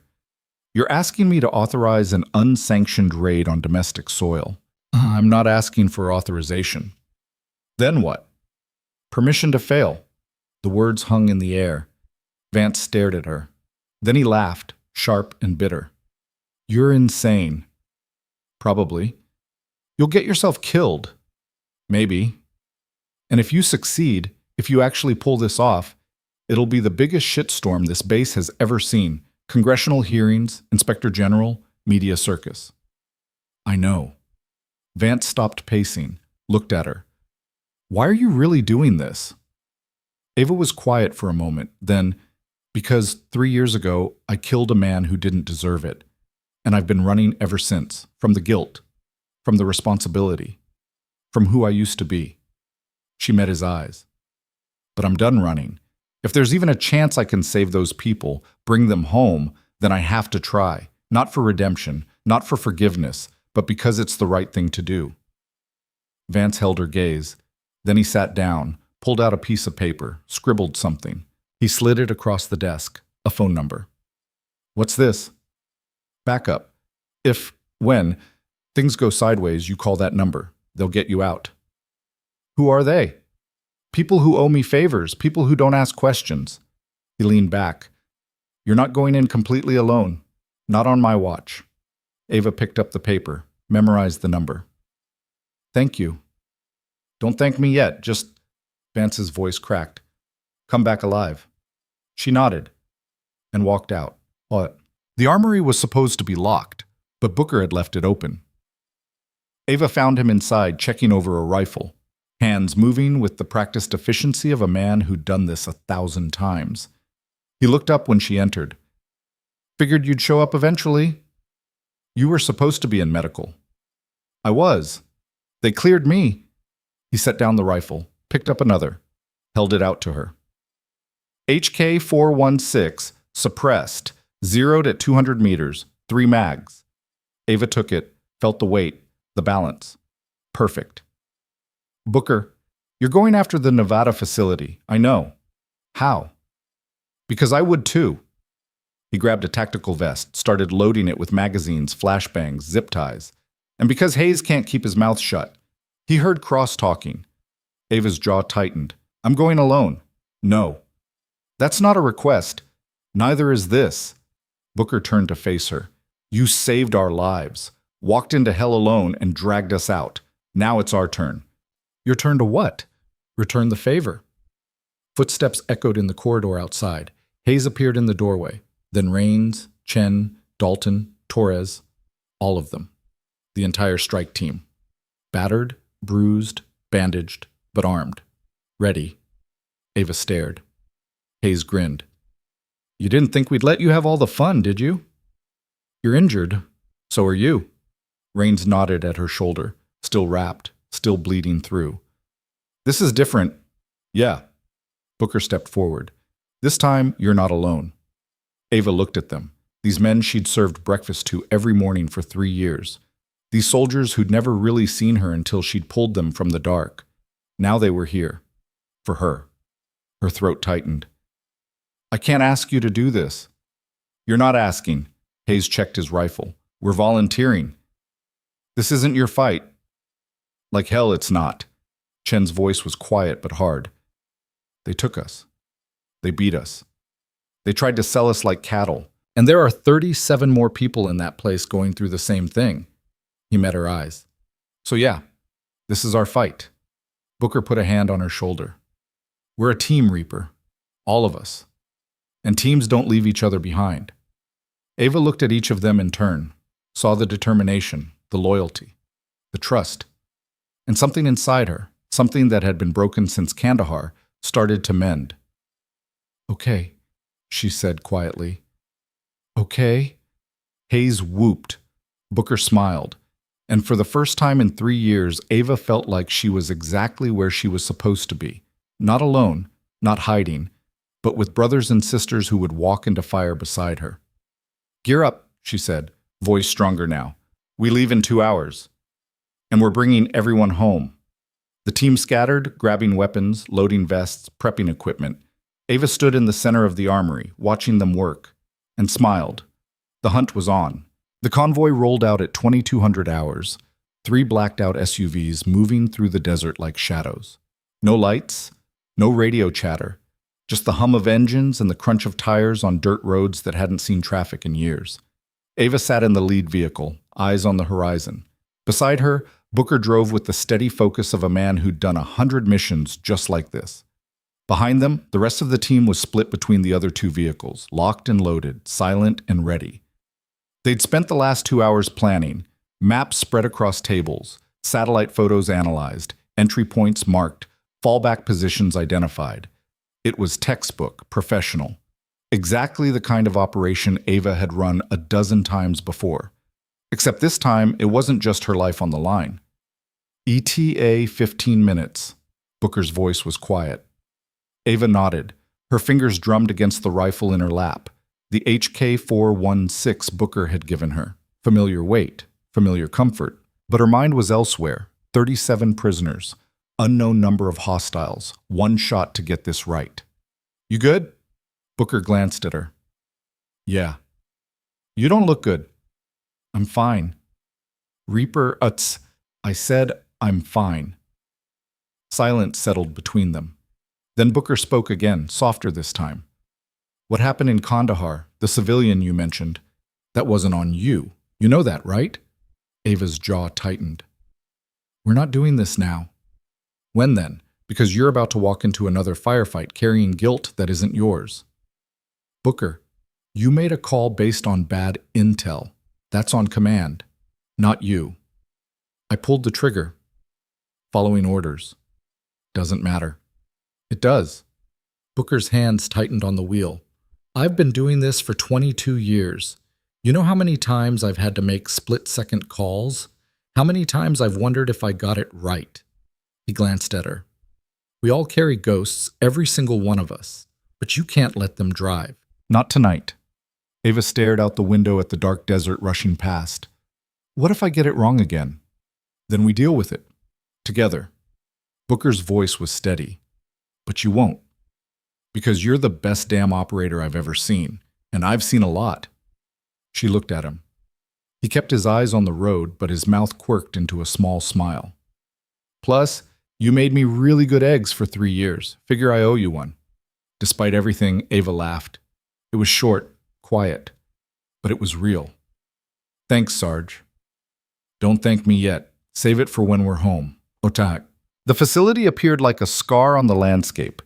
3 buildings arranged in a triangle around a central compound, concrete walls, chain-link fence topped with razor wire, floodlights cutting through the darkness. Ava scanned it through binoculars from a ridge half a mile out. Hayes crouched beside her. That's a lot of light. Yeah. Makes it hard to approach unseen. Yeah. So what's the play? Ava lowered the binoculars. We don't approach unseen. Hayes blinked. What? They're expecting quiet, stealth, someone trying to slip through the cracks. She looked at him. So we go loud. Behind them, Booker had gathered the rest of the team. They formed a tight circle, faces hard, eyes focused. Ava stood and faced them. Here's how this works. We hit fast and hard. 3 teams. Alpha takes the north building. That's where the prisoners are, according to Cross's intel. Bravo takes the south building. Guards and command center. Charlie holds the perimeter and secures our exfil. Rains raised a hand. What about the west building? Armory. We avoid it unless absolutely necessary. Last thing we need is to trigger an explosion. Chen nodded. Rules of engagement? Hostiles only. Anyone who's armed and pointing it at you, but if they surrender, we take them alive. Ava's voice hardened. These people are criminals, not soldiers. We're better than them. Remember that. Heads nodded. One more thing. Ava met each of their eyes in turn. Some of you might not make it back. I won't lie to you about that. This is dangerous. This is real. And if anyone wants out, now's the time. Silence. Then Hayes grinned. Where's the fun in staying home? Rains cracked his knuckles. I'm in. Chen chambered around. Let's do this. One by one, they all confirmed. Booker stepped forward. We're with you, Reaper. All the way. Ava felt something tighten in her chest. Pride, gratitude, fear. All of it at once. Then let's bring them home. Well, they moved down the ridge in formation. Fast, quiet, professional. At the fence line, Ava signaled a halt. Torres pulled out wire cutters. Started working on the chain link.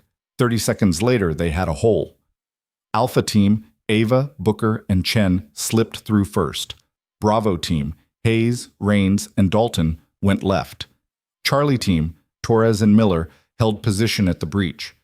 Ava moved toward the north building, HK 416 up, scanning for threats. The compound was quieter than she'd expected. No visible patrols, no guards on the perimeter. Too quiet. Her instincts screamed. She raised a fist. The team stopped. Booker moved up beside her. What is it? Something's wrong. Define wrong. Cross said heavy security, armed guards, surveillance. She gestured at the empty courtyard. Where are they? Before Booker could answer, the floodlights died. All of them. At once. The compound plunged into darkness. Contact! Hayes's voice cracked over the radio. South building, multiple... Gunfire erupted. Muzzle flashes lit the darkness like fireworks. Rounds screamed through the air, punching into concrete, kicking up dust. Ava dropped flat. Ambush! Fall back to... An explosion ripped through the night. The south building erupted in flames. A massive fireball that lit the sky and sent debris raining down. Ava's ears rang. Her vision swam. Through the smoke, she saw shapes moving, armed figures in tactical gear, advancing in formation, not running, hunting. They were waiting for us, Booker gasped beside her. Ava's mind raced. Cross. He'd given them up, or Volkov had known all along. Either way, they'd walked straight into a trap. Bravo team, report! Ava shouted into her radio. Static. Bravo team, do you copy? More static. Then Hayes's voice, faint and strained. Pinned down. East side. Dalton's hit. Need support. Ava was already moving. She sprinted toward the flames, Booker and Chen on her heels. Rounds chased them across the courtyard. One clipped Chen's vest. He stumbled but kept running. They reached cover behind a concrete barrier. Through the smoke, Ava could see Bravo team, Hayes dragging Dalton behind a vehicle, Rains returning fire with controlled bursts. But they were surrounded, at least 10 hostiles closing in from 3 sides. We need to flank them, Chen said, breathing hard. Ava scanned the compound, calculated angles, distances. Booker, take Chen, circle left, draw their fire. I'll go right and punch through. That's suicide. That's an order. Booker stared at her, then he nodded. Don't die. You either. They split. Ava moved right, staying low, using the smoke for cover. Her mind was crystal clear now. No fear, no doubt. Just pure tactical thinking. 3 hostiles at 10 o'clock. 2 at 12. 1 at 2. Take the 2 at 12 first. They're bunched, single burst, then sweep left. She came around the corner fast. The 2 guards never saw her. She dropped them both with a 3-round burst. Center mass, textbook. The hostile at 2 o'clock turned. Ava was faster. 1 shot, head down. Gunfire erupted to her left, Booker and Chen engaging. The remaining hostiles swung toward them. Ava used the distraction to advance. She moved like water, smooth, relentless, unstoppable. 2 more targets appeared. She engaged. They dropped. Another came around the corner. She put him down before he could raise his weapon. And suddenly, the courtyard was quiet. Ava stood amid the bodies, chest heaving, weapon still raised. Hayes's voice crackled over the radio. Clear! We're clear! Booker and Chen emerged from the smoke. Hostile count? Ava asked. 12 confirmed, Chen said. Maybe more inside. Ava nodded, reloaded. Then a voice echoed across the compound, amplified, cold, female. Impressive, Captain Reyes, or do you prefer Reaper? Ava's blood ran cold. Volkov. I must admit I didn't expect you to come personally. Most operators send teams, but not you. A pause. You always did prefer the personal touch. Ava scanned the buildings trying to locate the source. Where are the prisoners? She shouted. Safe, for now. Let them go. Why would I do that? They're valuable, and value demands payment. This ends tonight, Volkov. Laughter echoed from the speakers. Does it? Because from where I stand, you're outnumbered, outgunned, and running out of time. My reinforcements arrive in 10 minutes. By then, you'll be dead or captured. Either way, I win. Ava's jaw tightened. Booker moved beside her. We need to move. Now. She nodded. But before they could act, the north building's door opened, and prisoners started filing out. Not running, walking, hands on their heads, hoods over their faces, and behind them guards with weapons pressed to their backs. 37 people. Human shields. Volkov's voice purred through the speakers. Now then, let's discuss terms. The prisoners were lined up in the center of the courtyard. Ava counted them, 37, just like Cross had said. All hooded, all zip-tied, all terrified. And surrounding them, 15 armed guards, too many to take without casualties. Volkov stepped out of the command building. She was tall, late 40s, sharp features, eyes like chips of ice. Everything about her screamed predator. "Captain Reyes," she smiled. "Finally, we meet." Ava kept her weapon trained on her. "Let them go." So impatient. Volkov walked slowly toward the prisoners, hands clasped behind her back. "You know, I've heard stories about you. The Reaper of Kandahar, the ghost who killed 16 men in one night." She stopped beside a hooded prisoner, placed a hand on their shoulder. "Quite the reputation. This is your last warning." "Or what? You'll shoot me?" Volkov's smile widened. "Go ahead. The moment I fall, my men open fire. 37 people die. Can you live with that?" Ava's finger hovered over the trigger. Beside her, Booker whispered, "We can't take this shot." He was right. One wrong move and everyone died. Volkov knew it. "Here's what's going to happen," she continued. "You and your team are going to put down your weapons. You're going to walk away, and in exchange, I let these prisoners live." She paused. "For now." "And then what? You sell them?" "Business is business. They're people. They're commodities." Volkov's voice turned cold. "Just like you were. Just like Garrett was. Just like everyone who ever wore a uniform and thought it made them special." She leaned closer to the hooded prisoner. "The only difference is price." Ava's mind raced. 15 guards, 37 prisoners, team of 7, minus Dalton who's injured. Odds? Terrible. Options? Worse. But then she noticed something. The way Volkov stood. The way her hand rested on the prisoner's shoulder. Too familiar. Too casual. Like she was using them as a shield. And shields meant fear. Ava lowered her weapon slightly. "You're right," she said quietly. "I can't win this. Not like this." Volkov's eyes gleamed. "Finally, some sense. But there's something you should know about me." "What's that?" Ava smiled. It was the smile of someone who'd walked through hell and come out the other side. "I don't fight fair." She whistled, sharp, short, coded, and chaos erupted.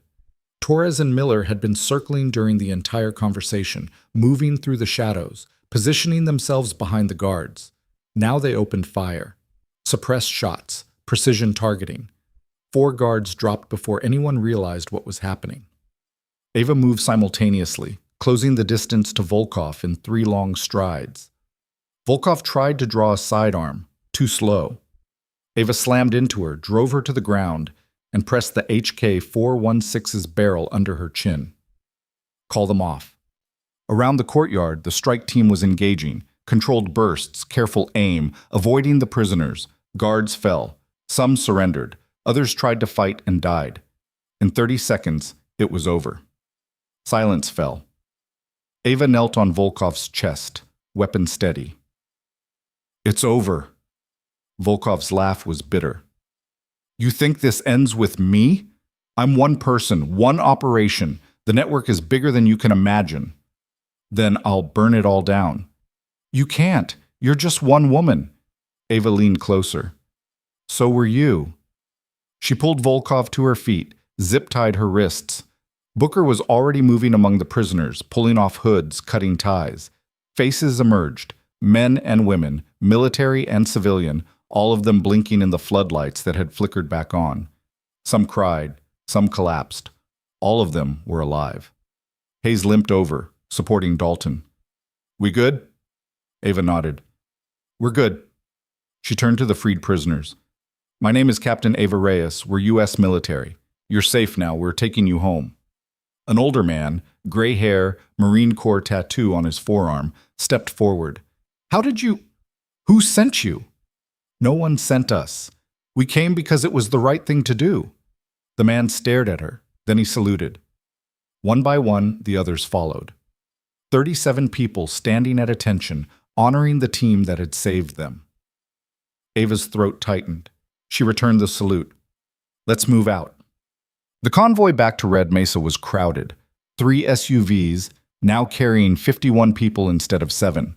Prisoners sat shoulder to shoulder, still processing what had happened. Some talked quietly.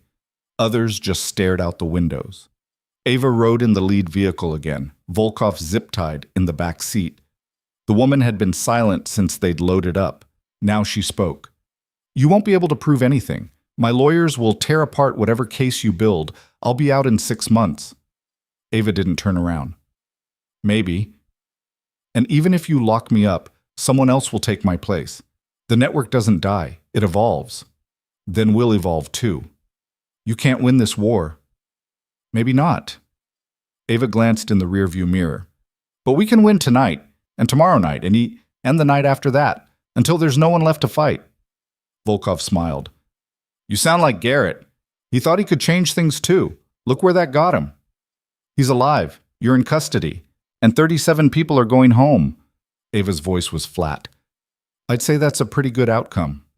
Silence. Then Volkov leaned forward as much as the zip ties allowed. "You know what your problem is, Reyes.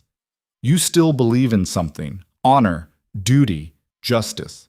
Those are just words, myths we tell ourselves to sleep at night. And you don't believe in anything?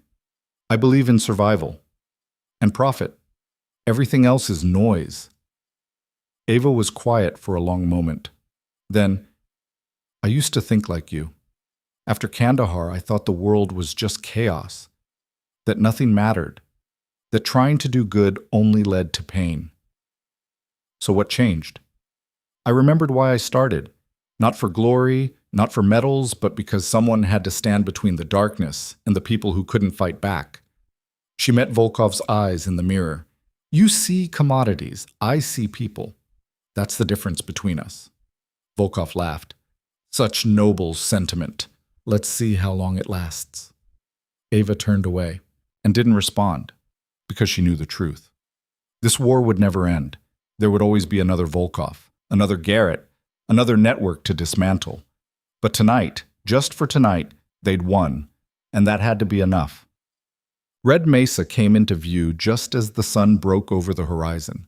The base was on full alert, gates open, medics standing by, security teams fanned out. Colonel Vance stood at the entrance, arms crossed, face unreadable. The convoy pulled to a stop. Ava stepped out. Vance walked over. For a long moment, they just looked at each other. Then Vance extended his hand. "Welcome home, Captain." Ava shook it. Behind her, the prisoners were being helped out of the vehicles, medics rushing forward, blankets being distributed, families being called. 37 lives saved. Vance watched them, then turned back to Ava. "You did good. We did good. All of us. I'm going to have to write a report about this. A very long, very complicated report. I know. There will be inquiries, investigations, possibly courts-martial." "I know," Vance sighed. "Was it worth it?" Ava looked at the freed prisoners, saw the relief on their faces, the tears, the gratitude. "Yeah, it was." Vance nodded slowly. "For what it's worth, I'm glad you came back. So am I." The debrief lasted 6 hours.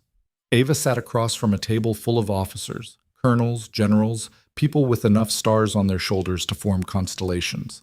They asked questions. She answered, detailed, precise, honest. When she finished, the room was silent. Finally, a 3-star general leaned forward. "Captain Reyes, what you did was reckless, unauthorized, and violated about 40 different protocols." "Yes, sir." "It was also extraordinary." He paused. 37 American personnel recovered. A major trafficking network dismantled.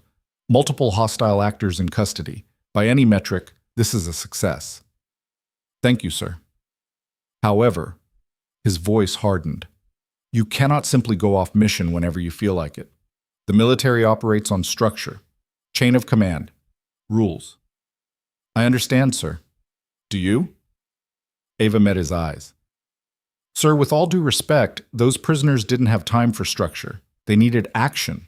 And if waiting for approval meant letting them die, then I'd make the same choice again." The general's jaw tightened. Another officer spoke up. "So you're saying the ends justify the means?" "I'm saying sometimes you have to choose between doing what's right and doing what's legal. And when those two things conflict, I choose right. Silence. Then the general leaned back. You remind me of someone I used to know. Brilliant operator, no respect for authority, got people killed. Sir, but he also saved more lives than anyone I've ever met. Because when it mattered, when people were dying and no one else would act, he did. The general's eyes softened slightly. You're dangerous, Captain Reyes, to the enemy, to the system, to yourself. But you're also exactly the kind of soldier we need. He stood. The room stood with him. This debrief is concluded. Captain Reyes, you're on administrative leave pending full review. Report to Colonel Vance for reassignment in 30 days. Yes, sir. They filed out. Ava sat alone in the empty conference room, exhausted, relieved. Olive. That night she found Booker in the mess hall. He sat alone nursing a cup of coffee, staring at nothing. Ava sat down across from him. How's Dalton? Stable. Medics say he'll make a full recovery. Good. Silence. Then Booker spoke. I've been doing this for 22 years. Never seen anything like what you did. We all did it. No, we followed.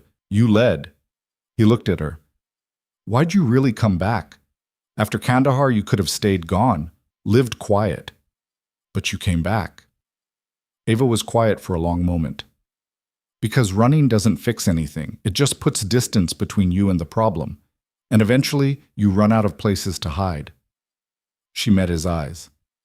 I tried being invisible, tried being someone else. But I'm not the cook. I'm not Carter. I'm Reyes. I'm the Reaper. And maybe that's okay. Booker nodded slowly. For what it's worth. I'm glad you remembered. Me too. They sat in comfortable silence. Then Hayes burst through the door. There you are. Come on, the whole team's waiting. We're having a drink to celebrate not dying. Ava smiled. I don't drink. Then you can watch us drink and feel morally superior. Hayes grinned. Come on, Reaper. Orders from the Sarge. Booker stood, held out a hand. Ava took it, and together they walked out to join the team. Bamat. 30 days later, Ava stood in Colonel Vance's office again. He slid a folder across the desk. Your reassignment. She opened it. Assignment. Red Mesa Outpost. Role, Ban, Special Operations Liaison. Clearance, Top Secret Status, Active Duty. She looked up. Vance smiled.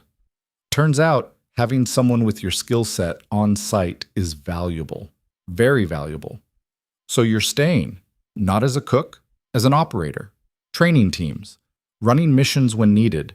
Being who you actually are. Ava stared at the folder. Sir, before you say anything, you should know this isn't a request. It's an order. From people way above my pay grade. Apparently, rescuing 37 prisoners and dismantling an international trafficking network gets you noticed. I didn't do it for recognition. I know, that's why they want you. He leaned back. So what do you say, Captain? Ava looked at the folder again, at the rank, the clearance, the second chance she never thought she'd get. I say yes, sir. Vance smiled. Good. Because your first briefing is tomorrow at 0600. What's the mission? Classified. But I think you'll like it. Ava stood, saluted. Vance returned it. As she reached the door, he called out, Reyes? She stopped. You're not invisible anymore. People see you, respect you, follow you. He paused. Don't waste it. Ava smiled. I won't, sir. And she walked out into the desert sun. Ready. The briefing room at 0600 was packed, not just with operators from Red Mesa, but personnel Ava had never seen before. Faces from other bases, other units, other wars. They sat in rows, silent and attentive, all eyes locked on the screen at the front of the room. Ava stood near the back, arms crossed. Colonel Vance stood at the podium, clicking through satellite images. 3 weeks ago, intelligence flagged unusual activity at 5 locations across the southwestern United States. Abandoned facilities, off-grid compounds, places that should be empty. He paused. They're not. The screen shifted to thermal imaging, heat signatures clustered in buildings that were supposed to be demolished decades ago. We believe these are secondary sites in Volkov's network, holding facilities, staging areas, maybe even training camps. Vance's jaw tightened, and we believe there are still prisoners being held. Murmurs rippled through the room. Ava's hands clenched. Vance continued. JSOC has authorized a coordinated strike. 5 teams, 5 targets. Simultaneous assault at 0400 tomorrow. He looked directly at Ava. Captain Reyes will be leading Alpha Team. Target site, abandoned mining facility outside Barstow, California. Heads turned. Operators she'd never met were staring at her now, sizing her up, judging, wondering if the legend matched reality. Ava met their gazes steadily.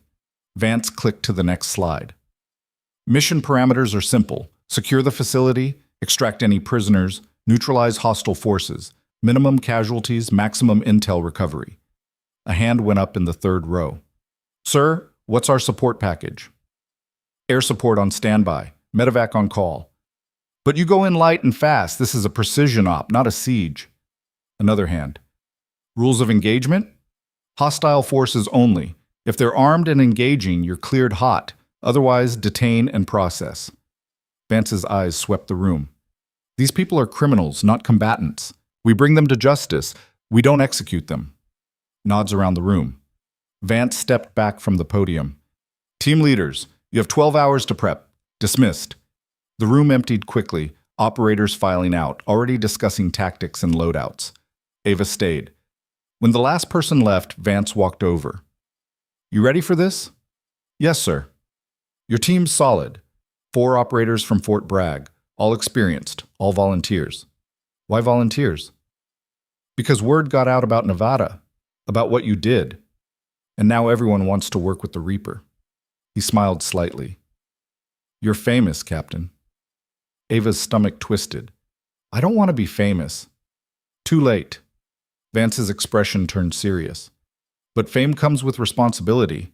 These operators, they're looking to you for leadership, for inspiration. Don't let them down. I won't. Good. He handed her a file. Your team's already in the armory. Go meet them.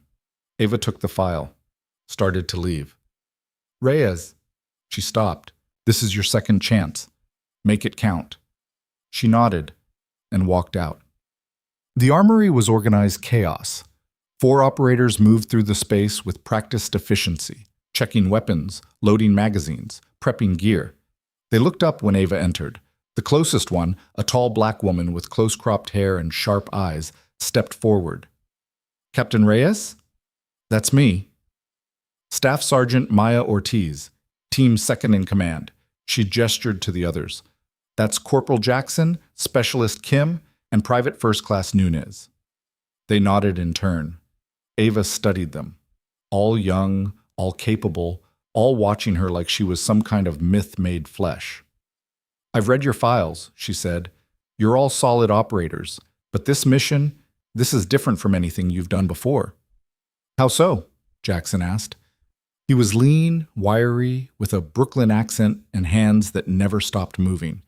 Because we're not just fighting an enemy, we're fighting a system. People who profit from suffering, and they're smart, organized, ruthless. So are we, Ortiz said quietly. Ava met her eyes, saw the determination there, the fire. Good. Because we go in at 0400. That gives us 21 hours to prep, rehearse, and sleep. Questions? Kim raised a hand. What's our expected hostile count? Unknown. Satellite shows heat signatures, but we can't confirm numbers or armament until we're on site. So we're going in blind? Nunez's voice cracked slightly. He was the youngest, barely 22. We're going in prepared with, Ava corrected. There's a difference. She pulled out the satellite photos, spread them across a table. Target is a 3-building complex. Main structure here, 2 outbuildings flanking. Based on Volkov's pattern, prisoners will be in the main building, guards in the outbuildings. She traced routes with her finger. We breach here, clear systematically, extract, and exfil via helicopter at this LZ. Ortiz leaned closer. What about reinforcements? Local law enforcement has been notified to stay clear. If hostiles call for backup, response time is estimated at 20 minutes minimum. We'll be gone in 15. And if we're not, then we fight our way out. Silence. Then Jackson grinned. I like her. The tension broke. Ortiz smiled. All right, Captain, what do you need from us? Everything you've got. It. They drilled for 8 hours straight. Breach procedures, room clearing, hostage extraction, casualty evacuation. By the time they stopped, the sun had set and every muscle in Ava's body was screaming. But the team moved like a machine now, fluid, coordinated, lethal. Ortiz walked over as Ava was breaking down a rifle. You're good at this. I've had practice. More than that. Ortiz sat down beside her. You move like someone who's been doing this their whole life. Feels like it sometimes. How long were you actually in Delta? Ava paused. 4 years, but it felt like 40. Why'd you leave? The question hung in the air. Ava didn't look up from her rifle. Because I made a mistake, and it cost someone their life. Ortiz was quiet for a moment. Kandahar? Yeah. I heard rumors that you took out an entire Taliban cell alone, that you're the reason Operation Sandstorm succeeded. Operation Sandstorm succeeded because 16 people died. One of them shouldn't have. Ava's hand stilled, and I'm the one who killed him. Bad intel? Doesn't matter. I pulled the trigger. Ortiz nodded slowly. My first deployment, I froze. Enemy contact, rounds flying. My battle buddy went down and I just stood there, couldn't move, couldn't think. By the time I snapped out of it, he was dead. Ava looked at her. I blamed myself for 2 years, Ortiz continued. Thought about quitting, thought about eating my sidearm, but then my CO told me something. She met Ava's eyes. He said guilt is just love with nowhere to go. We feel it because we care. And caring makes us better soldiers, better people. But we can't let it paralyze us. What if I freeze again? You won't. How do you know? Because you're here, leading us, moving forward. Ortiz stood. That's not freezing, Captain. That's courage. She walked away before Ava could respond. But the words lingered. Guilt is just love with nowhere to go. Ava looked down at the photo she still carried. The younger version of herself, surrounded by her first team. All of them gone now. Most in combat, one by her hand, but their memory, their sacrifice, had brought her here, to this moment, to this team, to this mission. She tucked the photo away and got back to work. At 0330, the helicopter lifted off. Inside, Alpha Team sat in silence, faces painted, gear checked, weapons loaded. Ava stared out the window at the dark desert rushing below. Her mind was clear, focused, ready. Beside her, Ortiz was running through comms checks. Jackson and Kim were reviewing the building layout one last time. Nunez sat with his eyes closed, lips moving silently. Not praying, just breathing, centering himself. Good. The pilot's voice crackled over the headset. 2 minutes to LZ? Everyone straightened. Ava keyed her mic. Final check, sound off. Ortiz, good. Jackson, good. Kim, good. Nunez, good. Ava nodded. We go fast, we go hard. We bring everyone home. Clear? Clear. The helicopter banked. The facility came into view, dark shapes against darker terrain. 30 seconds. Ava stood. The team followed. The helicopter touched down. Doors opened, and Alpha Team hit the ground running. The facility was exactly where the intel said it would be. 3 buildings, chain-link fence, no visible guards. Too quiet. Ava signaled a halt at the perimeter. Scanned with night vision. Movement in the main building. 2nd floor. Heat signatures. 4. Maybe 5. Contact confirmed, she whispered into the radio. Proceeding to breach. Ortiz and Jackson moved to the door. Shape charge placed. Detonator armed. Breaching in 3, 2, 1. The charge blew. The door exploded inward. Alpha Team flowed through the smoke. Weapons up, scanning sectors, clearing corners. 1st room, empty. 2nd room, storage. Boxes, supplies. No hostiles. Third room. Gunfire erupted. Rounds punched through the wall. Kim went down with a grunt. Contact, second floor! Ava returned fire. Ortiz, get Kim to cover! Jackson, Nunez, with me! They advanced up the stairs, methodical, controlled, suppressing fire, keeping the hostiles pinned. At the top, 2 guards appeared. Ava dropped the first one. Jackson got the second. They cleared the hallway room by room, and then Ava kicked open the last door. Inside, chained to the wall, were 7 people. Gaunt, exhausted, terrified, but alive. U.S. military, Ava said quickly. We're getting you out. A woman looked up, tears streaming down her face. You're real? We're real. Nunez moved forward with bolt cutters, started freeing them. Ava keyed her radio. Prisoners secured, 7 souls, preparing for exfil. Copy that. Helicopter inbound. ETA 2 minutes. Outside, gunfire intensified. Ortiz's voice crackled over the radio. We've got reinforcements, multiple vehicles approaching from the east. How many? At least 3. Armed hostiles. Ava cursed. Hold the perimeter. We're moving prisoners now. She turned to the freed captives. Can you walk? They nodded. Then let's move. They descended the stairs in a controlled rush, Nunez leading, Ava bringing up the rear. At the ground floor, Ortiz and Jackson were laying down, suppressing fire. LZ is 50 meters north, Ortiz shouted. Move, Ava ordered. The prisoners ran. Alpha team covered them, firing, reloading, advancing. Enemy rounds cracked through the air. One clipped Ava's vest. She stumbled, but kept moving. The helicopter appeared overhead, spotlight cutting through the darkness. Go! Go! Go! The prisoners reached the LZ. Hands pulled them aboard. Kim limped up next, supported by Nunez. Then Jackson. Then Ortiz. Ava was last. As she reached the helicopter, she turned back, saw the facility burning, saw bodies on the ground, saw the chaos they'd left in their wake, and felt nothing.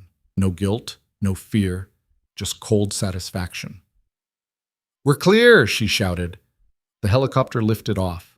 Below, the facility shrank into the distance. An Alpha team flew into the dawn. Back at Red Mesa, the debrief was brief. 7 prisoners recovered. 2 operators wounded, non-critical. 5 hostile casualties. Mission success. But Ava barely heard it. She was thinking about the woman who'd asked if they were real. The disbelief, the hope, the relief, as if salvation was just a story people told themselves. After the debrief, Vance pulled her aside. The other teams had similar results. 4 more sites hit, 23 additional prisoners recovered. Volkov's network is collapsing. Good. There's more. He handed her a folder. Garrett's talking. Full cooperation. He's naming names, providing locations, bank accounts, everything. Ava opened the folder, saw lists, maps, financial records, the entire network, laid bare. Why is he cooperating? Says he wants to make amends, whether that's true or not. Vance shrugged. He's giving us enough to dismantle the whole operation. Ava closed the folder. What happens to him? Military tribunal. Probably 20 years, maybe life. Vance paused. He asked to see you. Her stomach tightened. When? Tomorrow. If you want. Did she want? Part of her said no. That Garrett had made his choices, that seeing him would only reopen old wounds. But another part remembered the man he used to be. Before the money, before the betrayal, before everything went wrong. I'll think about it. Vance nodded. Take your time. Ishab. That night, Ava found Booker in the mess hall again. Same table, same coffee, same 1,000-yard stare. She sat down. Heard you had a good run today, he said. 7 people are alive who weren't this morning. I'll take it. That's all you're going to take? From what I heard, you ran a textbook extraction under fire. Kim says you saved his life. Kim saved his own life. I just gave him cover. Booker smiled. You're terrible at accepting credit. I'm better at giving it.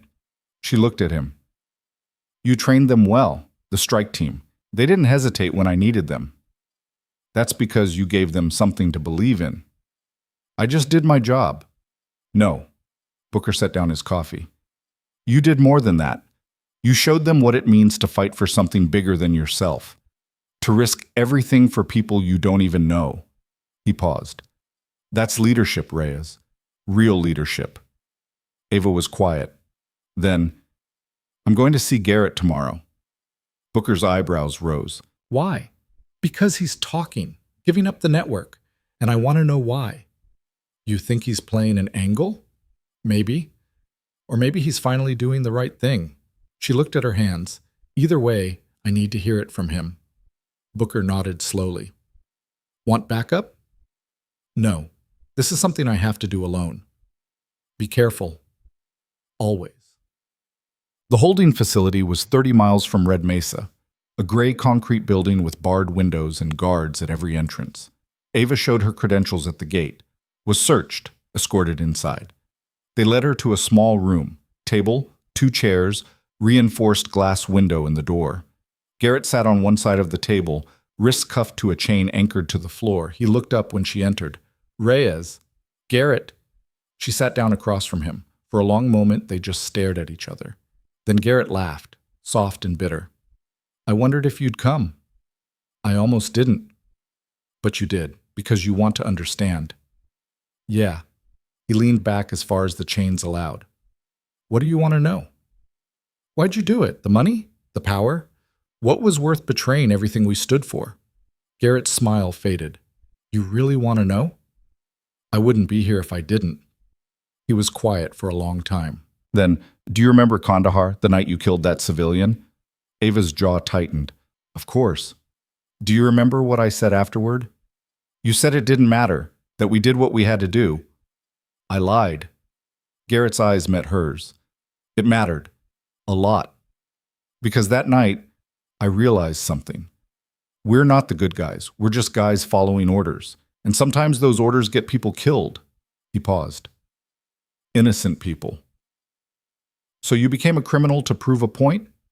No, I became a criminal because I stopped believing the point existed. His voice dropped. How many missions did we run, Reyes? How many targets did we hit? And for what? The war didn't end. The terrorists didn't stop. We just created new ones. That doesn't justify what you did. I know. He looked away. But it explains it. I was tired. Tired of fighting. Tired of losing. Tired of pretending it meant something. He laughed again, hollow. The money was just a bonus. Ava leaned forward. And now you're cooperating, giving up everything. Why? Garrett met her eyes. Because watching you walk into that facility in Nevada, watching you risk everything to save people you didn't even know, I remembered something I'd forgotten. What? That there are still people worth saving and causes worth dying for. His voice cracked. You reminded me of who I used to be, before I broke, before I gave up, and He swallowed hard. I want to be that person again, even if it's too late. Ava stared at him, saw the regret, the pain, the desperate hope, and felt, not forgiveness, not yet, but maybe, someday, understanding. It's not too late, she said quietly. Garrett's eyes widened. What? To do the right thing, to make amends. It's not too late. She stood. You'll never undo what you did, and you'll spend years, maybe the rest of your life, paying for it. But if you keep talking, keep helping, keep trying, maybe you can save someone else. Tears welled in Garrett's eyes. You really believe that? I have to, because if people can't change, if redemption isn't possible, then what's the point of any of this? She walked to the door, knocked. The guard opened it. Reyes. She looked back. Garrett was crying now, openly, unashamed. Thank you. She nodded and walked out.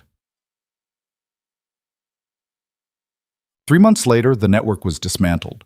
Volkov went to trial, convicted on 47 counts, sentenced to life without parole. Garrett testified against her, against everyone, and in exchange for his cooperation, received a reduced sentence, 25 years with possibility of parole. The other sites were raided, prisoners freed, operators recovered. In total, 93 people were brought home. 93 lives saved. And Ava stood in the kitchen of Red Mesa Outpost at 0600 serving eggs. But this time, it was different. The operators who filed through the line knew who she was, what she'd done. They nodded respectfully, said thank you, meant it. Hayes stopped at the counter. "Morning, Captain," she smiled. "Morning, Sergeant. Heard you're running drills this afternoon. That's the plan. Mind if I sit in? Could use a refresher."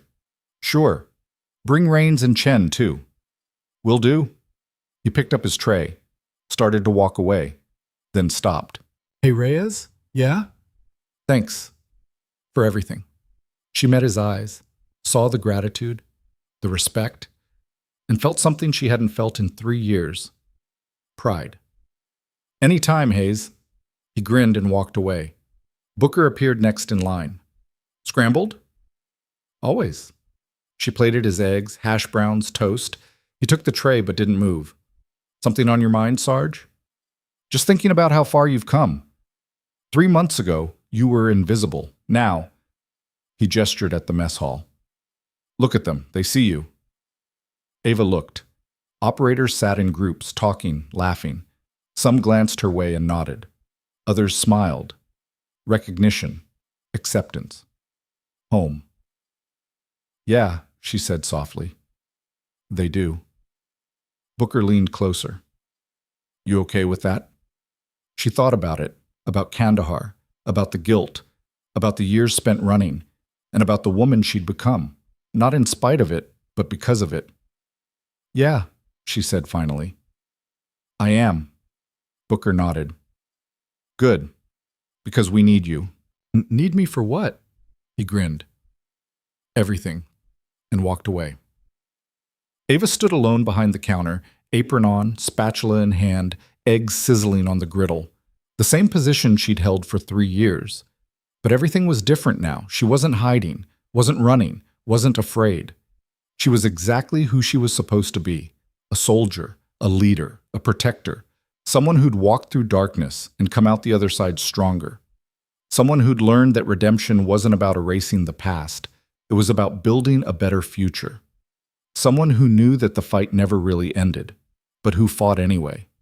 Because that's what heroes did. Not because they were perfect, but because they refused to give up. Outside, the sun rose over the desert, golden and warm and full of promise. And Ava Carter, Captain Ava Reyes, the Reaper of Kandahar, smiled. Because for the first time in 3 years, she wasn't afraid of what came next. She was ready for it. 6 months later, Colonel Vance called her into his office. "Sit down, Captain." She sat. He slid a folder across the desk. She opened it. Classified Operation Nightfall. Objective: dismantle remaining trafficking networks.